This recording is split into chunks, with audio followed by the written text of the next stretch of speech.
Hello, it's Dawn Michelle from Boho Tarot, and today I wanted to share with you a little unboxing of the Ink Witch Tarot deck by Eric Mali. So while I don't tend to do a lot of unboxings in terms of showing packaging on my channel, I do like to make note when a deck comes beautifully packaged as this one has. You can see it is still wrapped in brown paper. It is tied with a lovely piece of twine, and we have a card in here. So let's go ahead and just open it up. I do really enjoy when creators take the time to actually present and box up their decks in a really pretty way like this. It's just really nice. So here we have a beautiful business card by the creator with their website, email address, Instagram, and Patreon. Isn't that a gorgeous illustration? I'm going to be keeping that. We'll be using that in something, I'm sure.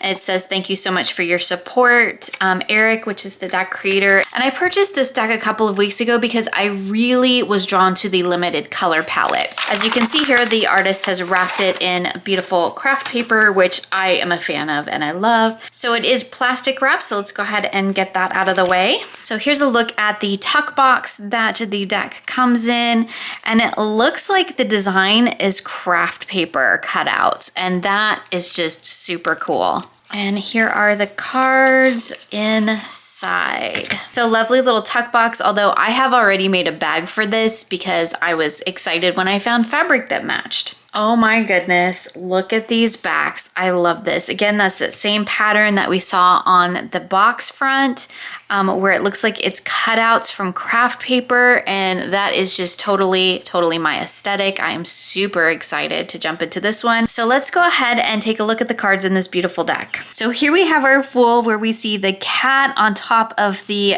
bird cage, which is quite an interesting look for the Fool. I do like that the deck is borderless with just the titles on the bottom. We do have a number up top here, and the font is very easy to read, which is lovely. So here we have our Magician with the owl in the key. I love that. Here we have the High Priestess card, and to be perfectly honest, this one really isn't my favorite because it feels a little bit more like an Emperor type card in terms of how I see like a chess game or chess pieces, but we do have some traditional imagery here with these sort of black and white pieces providing that pillar, and we can see some other pieces on the board. Again, it doesn't really quite resonate with how I see the High Priestess, but I think it is quite a lovely card. So here we have our Empress, and I love that we have this beautiful crown and we see it out in nature. And again, we have our Emperor with the same kind of illustration style here. We have the Emperor holding the crown, this time over kind of a rocky terrain. And I love when the Emperor and Empress look like they are a matching set. I mean, we could do it this way as they are meant to be, followed in line, and we can see each one offering their crown. I love the different landscapes that kind of illustrate the different energies of the card. That's quite beautiful. So here we have our Hierophant, which I do like. We have the kind of stained glass window kind of heralding that sort of church temple vibe. Again, you wouldn't have to see it as church. You could definitely see it more as temple. We have kind of the bird here, maybe reminiscent of the dove, the cross keys. A lot of symbolism in this card.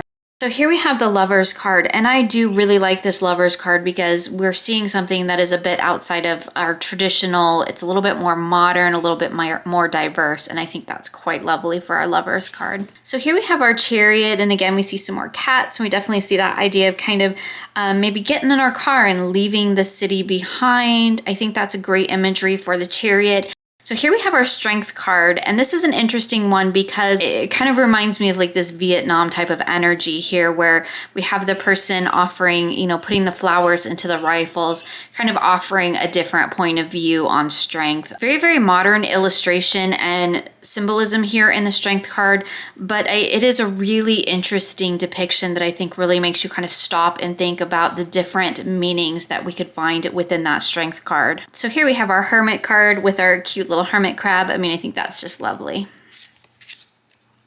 Here we have our Wheel of Fortune, which I do quite like with the spinning wheel. We have the kind of idea of fates. We're cutting the threads here. I think that's really quite a wonderful depiction for the Wheel of Fortune. So here we have justice, and again, I think this is a wonderful modern interpretation of justice. Here we have the Hanged Man, and I have heard that this is Odin hanging on the world tree, which I do quite like for the idea of the Hanged Man. You can see here that he's missing one eye. He's got his two ravens and the spear. That's a really wonderful kind of departure from the sort of biblical Hanged Man we often see in decks. So here is our Death card, which I quite love because to me this totally speaks of Persephone and the journeying into the underworld, and I really, really love that idea and that interpretation for death. I think it is quite wonderful. So here we have our beautiful Temperance card. I love the kind of Ouroboros thing going on here. We have the mixing and the mingling and the balance. I think it speaks to a little bit more of the alchemical nature of Temperance that we sometimes don't necessarily pick up on in some of the more modern decks. A lot of times Temperance is very much in the realm of moderation, and I do love that this one kind of takes a little bit more of an alchemical view. So here we have the Devil. Interesting that the Devil card looks like the same characters, just flip-flopped the other way, and we have the snake up top and the, you know, kind of the snake in the apple tree. I think the underlying meaning is still there, that kind of idea of temptation. That's not necessarily how I read the Devil. I see it more of a shadow self, but I think this does work quite well for devil energy in a traditional tarot.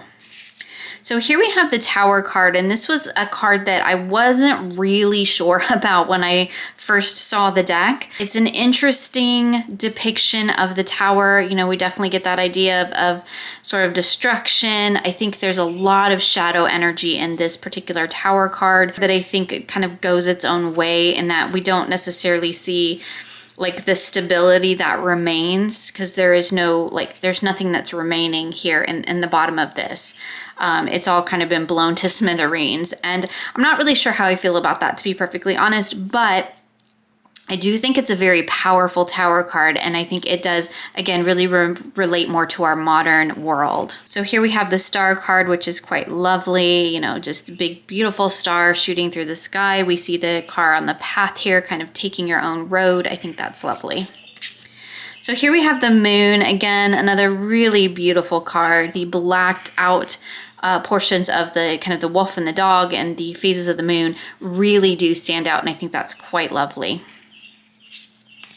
So here we have the beautiful Sun card. We see the sun in the solar system. I think that's lovely. Here we have Judgment, which I do quite like. Again, we can see the kind of mix of mythology and modern, and all the different kind of blendings of past and present in this deck, which is quite interesting.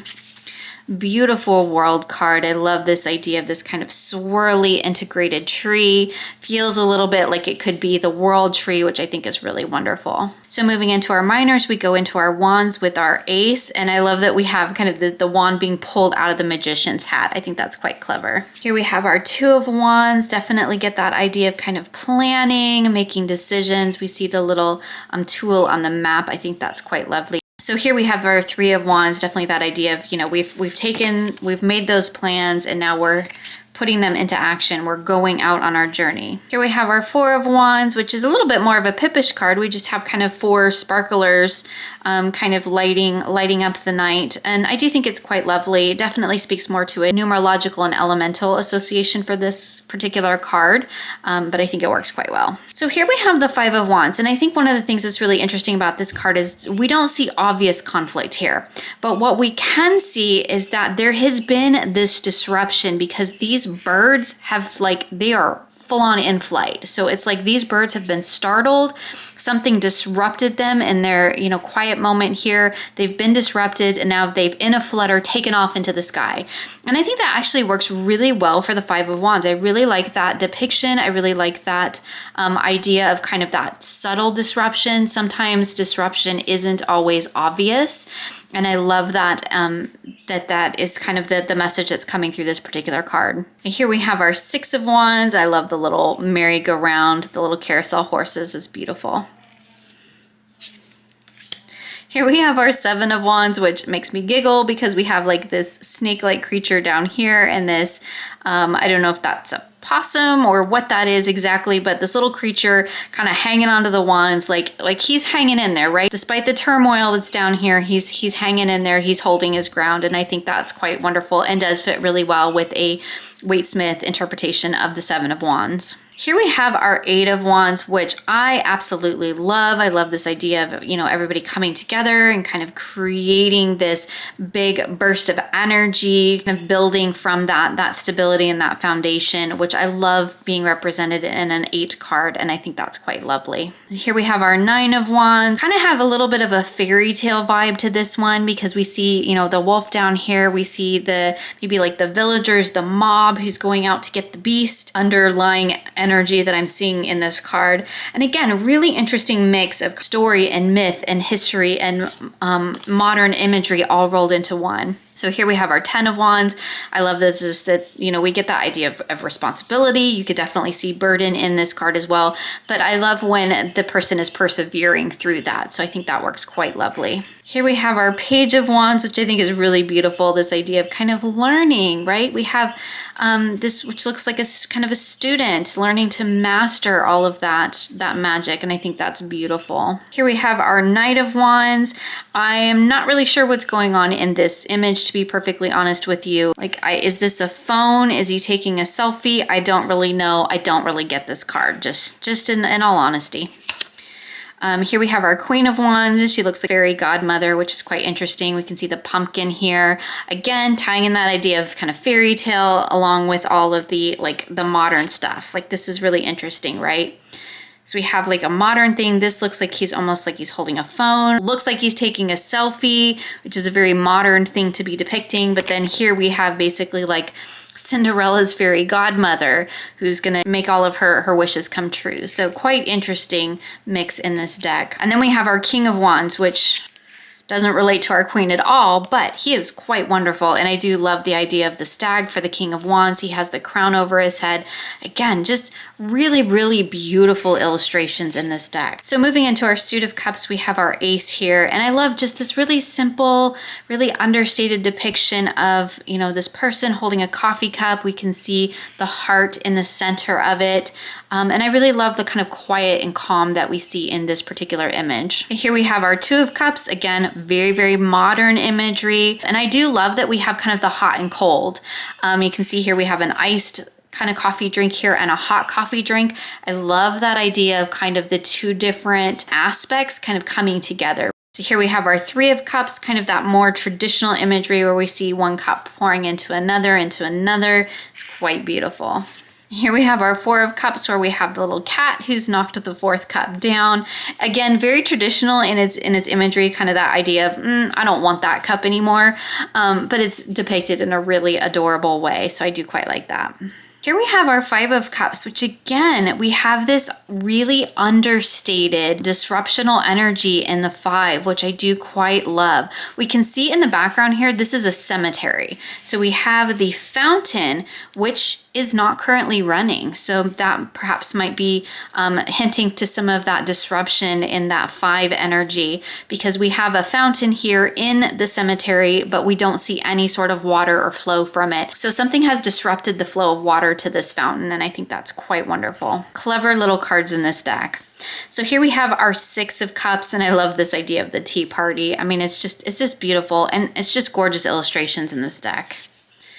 Here we have our Seven of Cups, and I love this because rather than seeing the kind of cups of all the different choices kind of floating above, we see all the cups down here. And to me, this feels like I have all these choices and I'm taking them and I'm kind of funneling them into this one idea that I'm going to manifest in this huge way, which I really love. So here we have our Eight of Cups, and I love that we have the cups are broken and, they're shattered.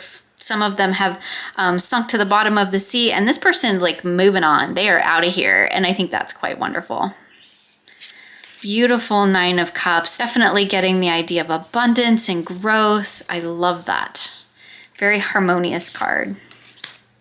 So here we have our Ten of Cups, which again is very simple in its depiction, but I think it's quite wonderful in its symbolism, kind of an invitation for everybody to come to the table and come together, and I think that's quite beautiful.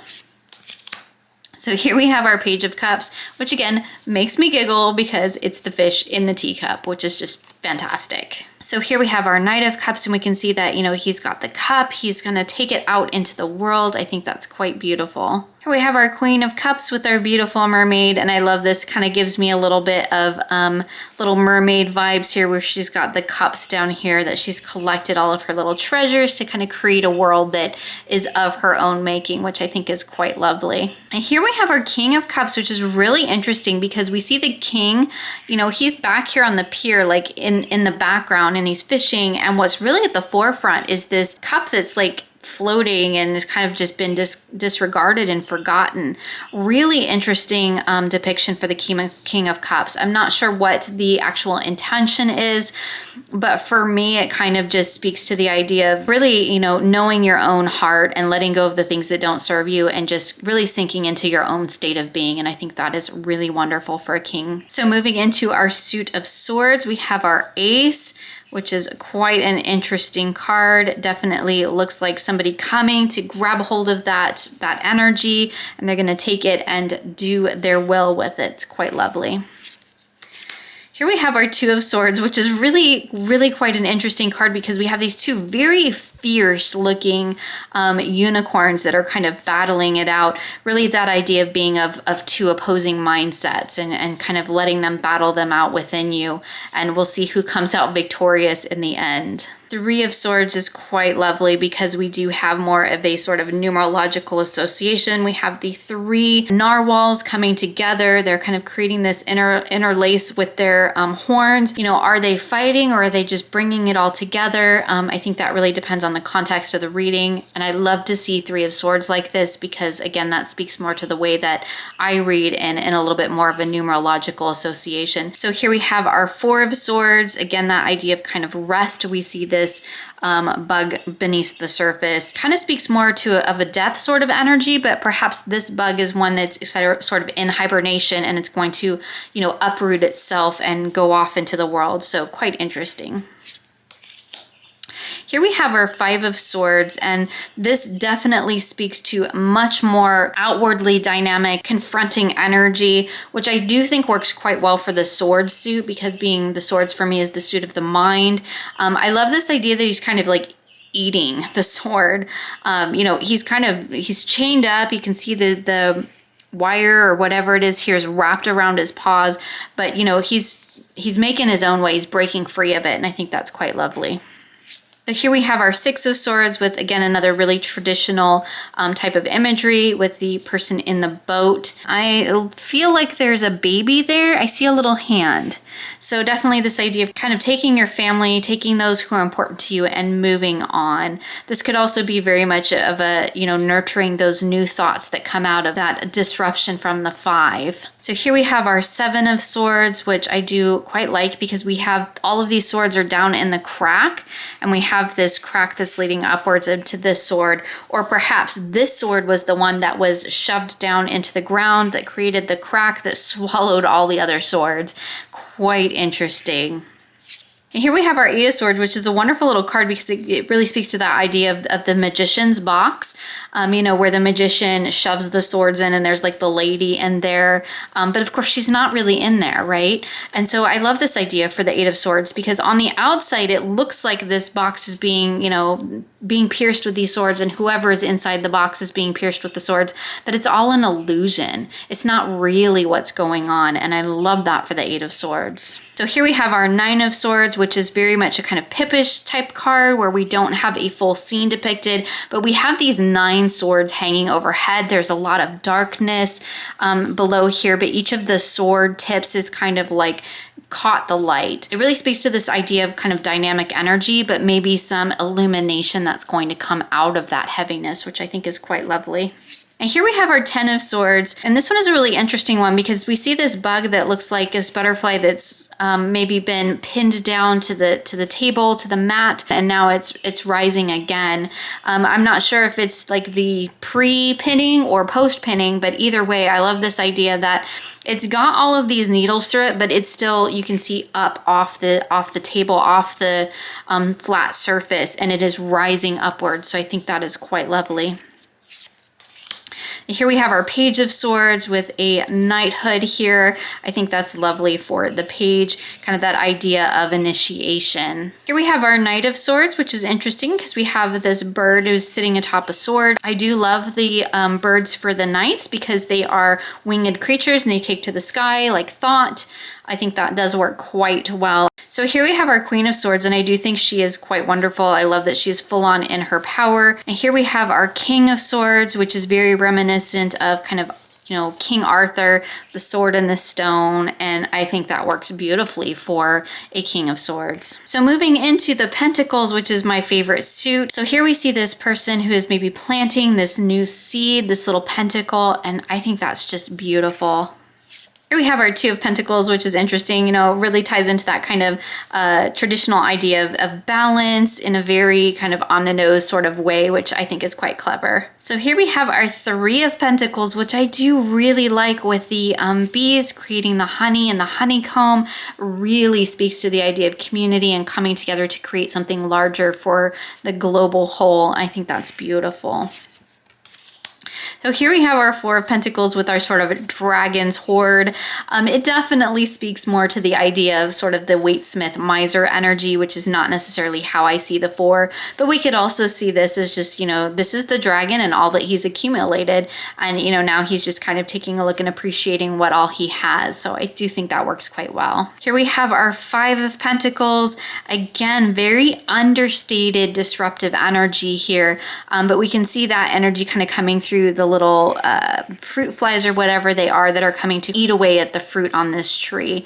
Very understated, but I think quite powerful in its depiction. So here we have our Six of Pentacles, again, really tying into that traditional idea of sort of generosity and giving that we see in the Waite-Smith Tarot. Here we have our Seven of Pentacles, which I do really, really like. She's kind of creating all of these wonderful pentacles. We still kind of get that idea of, you know, waiting and patience, because as anybody who's done, you know, cross-stitching your needlework knows, you definitely need to have some patience for that. So I think that works very well for the Seven of Pentacles. So here we have our Eight of Pentacles, again, kind of tying into that same idea of creating and cultivating things.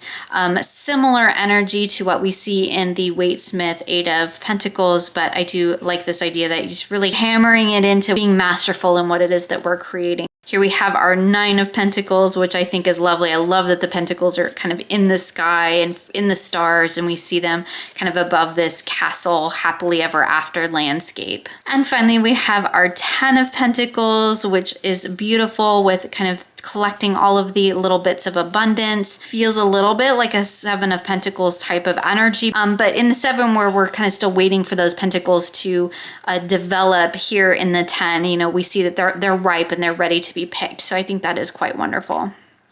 Here we have our Page of Pentacles with the little piggy bank, which I think is just super cute.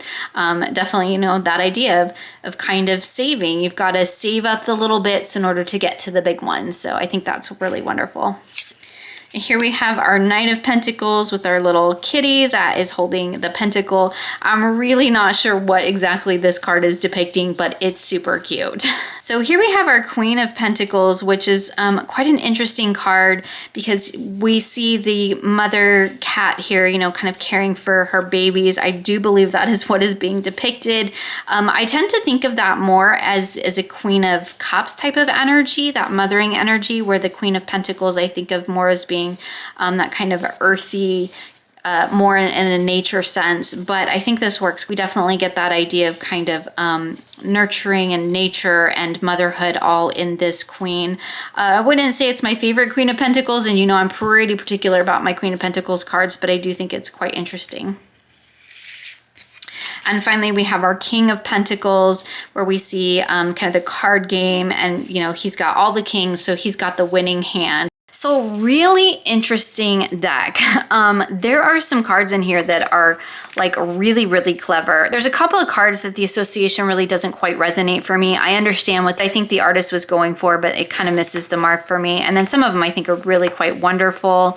There's a really interesting mix of sort of modern and mythical in this deck, because here we see some really modern images.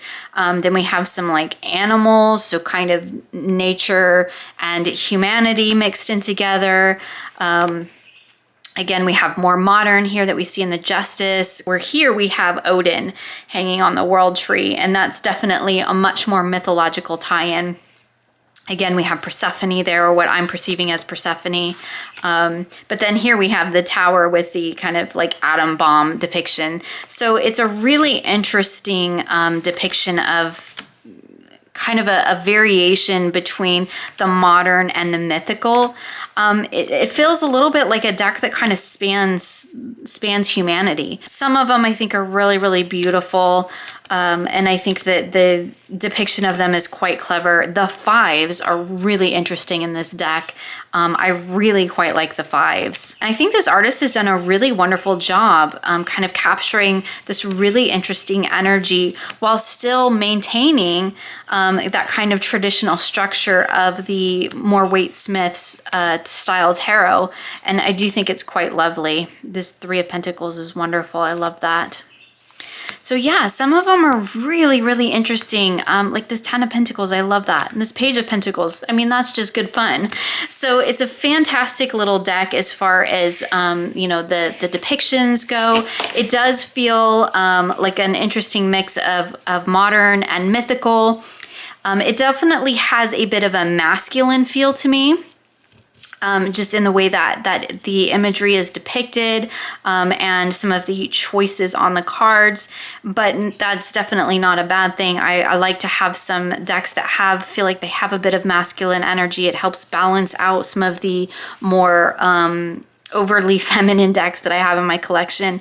And this artwork is just like, isn't this illustration style just stunning? I mean, it's just stunning. Look at that. And I love the limited color palette. Let's just do this because, oh my goodness, look at that. That is beautiful. I love that. So let's go ahead and give these cards a little shuffle. The cardstock feels like your typical Make Playing Cards cardstock. I ordered this directly from the creator, and I do believe it did come directly from the creator, so I don't know if it is actually Make Playing Cards cardstock, but that is definitely what it feels like. It has the same kind of flex to it. It has the same kind of texture as like their Superior Smooth, which actually thrills me because I really like Make Playing Card cardstock.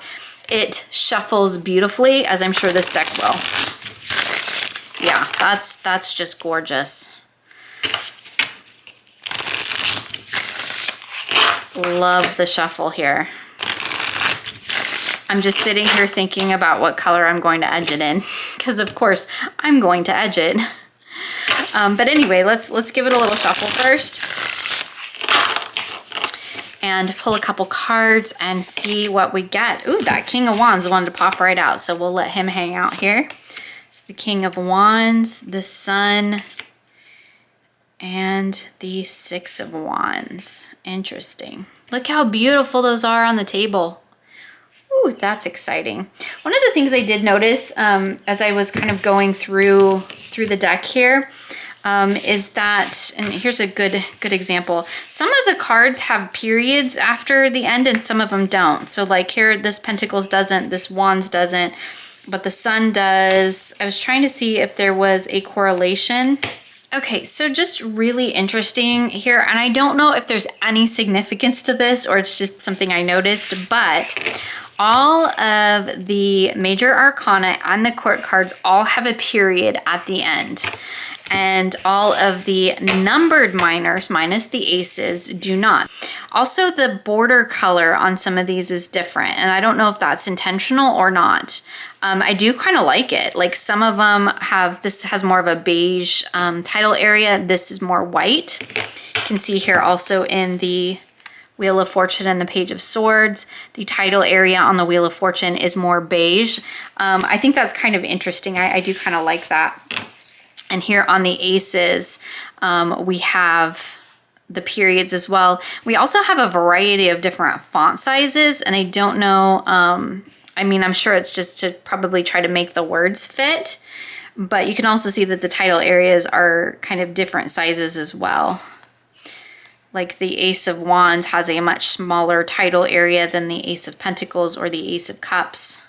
So just kind of interesting. I don't know if any of that is intentional or just, you know, just printing issues, but the periods would have to be intentional because you have to put in the text, right? When you're making decks like this, whether you're printing them or somebody else is printing them, you have to determine what, you know, numbers and letters are going on the card. So not having any periods on the numbered minors, with the exception of the aces, does feel like an intentional choice, where the aces, the quarts, and the majors all have a period at the end. I'm just curious as to why that is. I'm going to take a brief pause and go look on the creator's website and see if there is any more information about this deck, because I am kind of curious a little bit about some of the choices that have been made in here. So after checking out the creator's website, it says that each card was originally illustrated with traditional methods by hand using ink and watercolor. Within them, you'll find a surprisingly vivid spectrum of warm and cool gray tones, which I love, with rare and subtle hints of color scattered throughout. The Ink Witch features traditional themes and symbols found in many tarot decks with a few modern twists. You'll encounter illustrations that reference Norse and Greek myth, pagan witches, fairy tales, Arthurian legend, as well as the subtle but powerful magic of everyday life in the 21st century.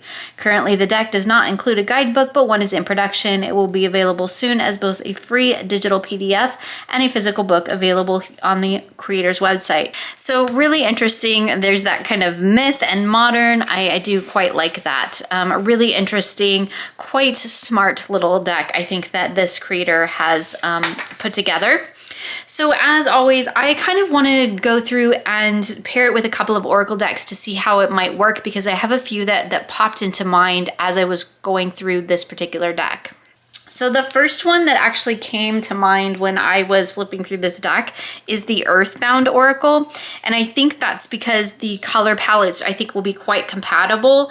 And I love that it kind of we have this modern meets myth in the Ink Witch, and the kind of real and surreal that we find in the Earthbound Oracle.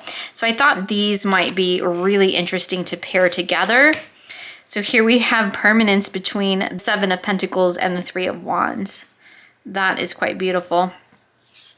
Again, I think the artwork will be quite compatible. They are two different art styles, but I thought the imagery might be really interesting together and really give you this idea, kind of looking at things from a different perspective. And Queen of Wands and the Four of Wands between abundance. Would be really interesting if that death came up with that abundance card as well. So Four of Swords and the Hangman with achievement in the middle. Quite interesting. So another deck that I thought might be interesting to pair with this one, because this is the Ink Witch Tarot, is the Green Witch Oracle, and they both have a sort of illustrated style that I thought might be really interesting, and pulling in some of that more witchy aspect, kind of pulling that out of the Ink Witch. So here we have the Five of Cups and the Two of Swords with positivity in between.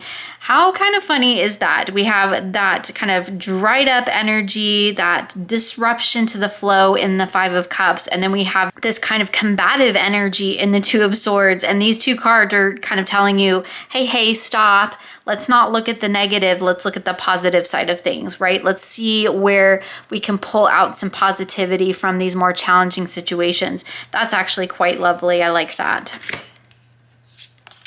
And here we have happiness between the Ten of Swords and the Ace of Cups. Again, they're two totally different art styles, but I do think they complement each other quite well. Trust between the King of Swords and the Queen of Pentacles. Interesting.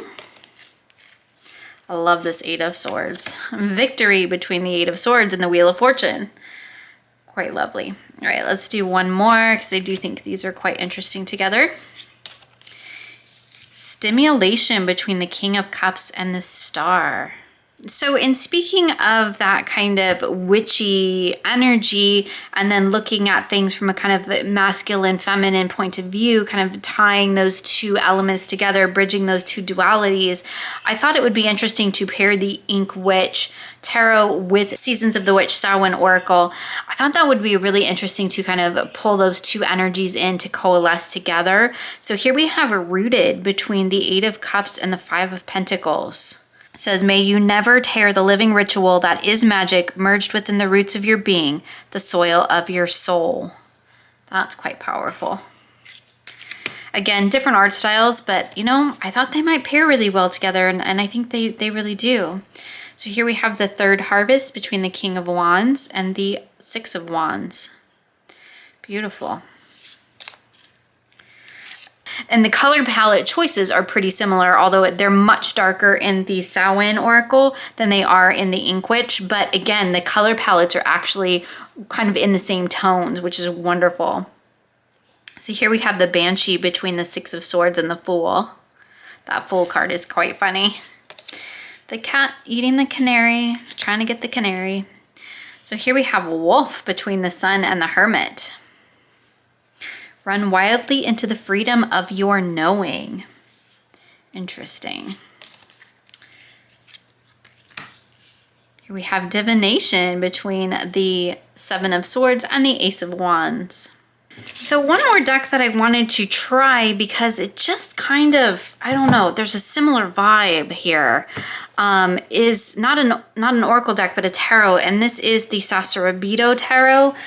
And I feel like these have a really similar energy, but it feels like the masculine and feminine sides of the same coin, which I thought would be really interesting. So we have the Ten of Wands, the Six of Pentacles, and the Two of Cups. Really quite interesting. The art styles are a little bit similar in these decks, I think. And I do kind of love that sort of pop of color in between the two more muted tones of the Ink Witch Tarot. I think that's quite beautiful. So Five of Wands and Temperance with the Queen of Wands in the middle. Yeah, they have a little bit of a similar art style, which I think is quite interesting.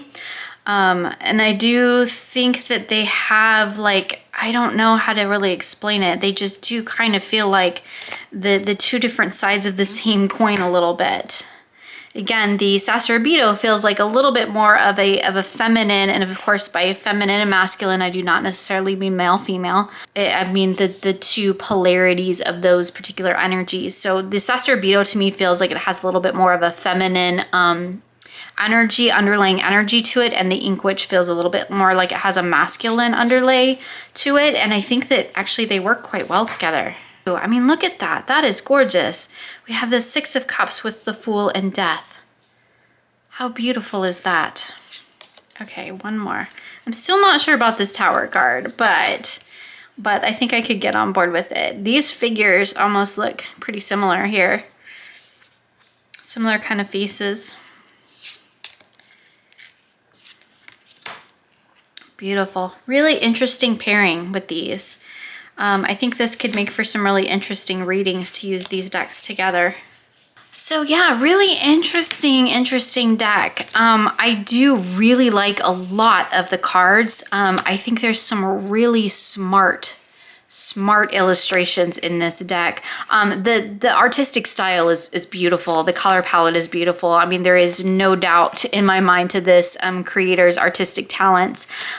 Some of the cards I'm really on board with. Some of the cards don't quite resonate with how I see those particular tarot cards, but there's nothing in this deck that I would say I cannot work with because it does follow, for the most part, a Waite-Smith tradition of tarot, or Waite-Smith structure for tarot. I think that anybody who's familiar with that could pick this deck up and read with it. But I do think there are some really interesting things going on, and I really love that understated energy in the fives, with the exception of the Five of Swords, which is very much a dynamic in-your-face kind of disruption. And I think that just works beautifully for the sort of elemental and personal associations that I have with the tarot. I think that works beautifully. The pentacles are lovely. I love the pentacles. And again, right now I'm like such a sucker for anything that is this muted color palette. I love that because when you have a muted color palette like this, things that maybe wouldn't normally stand out do, because you don't have like this overload of color. You're just focusing in on some key elements, and it's really interesting. It makes for really interesting readings. Whoops. When you are kind of just focusing in on where the color is in the cards. We have the color is primarily in the floral work. So primarily in that idea of growth. And I think that that is beautiful. Yeah, I do really like it. Not wild about the High Priestess, I will be honest, and I'm not wild about that Knight of Wands or the Tower. Those are the three in the deck that I'd be like, those really don't work for me. But the deck is beautiful, and I am really looking forward to doing some readings with it and to getting to know it a little bit better. The Eight of Wands is pretty awesome. It's a gorgeous deck, it shuffles beautifully, and I love the backs. Love the backs, they're fantastic. I'm gonna have to edge it though, because you know me, I have to edge my decks because then they look finished and beautiful and they feel like mine at that point. So yeah, definitely gonna be doing some edging, definitely going to be diving into working with this deck. I'm gonna try to stay on top of the creator's website and make sure that I can try to grab a copy of that PDF guidebook when it comes out so I can see that. Let's see how my bag pairing went. This is what I bought. This is the fabric that I bought, and it is much more kind of floral and girly and much brighter, but there were some key colors, and I love the kind of illustrated look of the flowers. There's definitely some botanicals in this deck. I mean, look at that. That's pretty cool. So yeah, I think it's gonna go beautifully in there. The tuck boxes, of course, work just as well, but I'm just not a fan of tuck boxes, and I prefer to make my own bags, and then they all have their little homes. So anyway, I hope you enjoyed this look at the Ink Witch Tarot deck. It's a new deck that I have recently added to my collection, and I'm really looking forward to getting to know. I would love to know your thoughts on the deck, so please feel free to share with me in the comments below.